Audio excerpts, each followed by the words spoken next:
Hi guys, it's Zaire here. Just an update for today. It's the 29th of May, isn't it? Yep, we're there. It's the Friday, and we've got Kiril with us.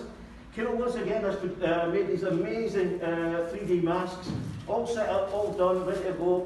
We've got a nice little batch come in. He's from Transition Scotland, and he's going to give us a little word about what he does and how he's put these together. So basically, here's that one as an example. It's several. The band itself is printed out of recycled plastic bottles. So the filament is made from recycled materials already, and essentially that is just a buttonhole elastic and some acetate sheets.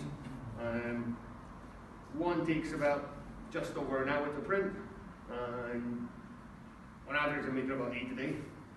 Superb. Now these ones are actually certified. They actually can be used in all healthcare facilities, and they have been.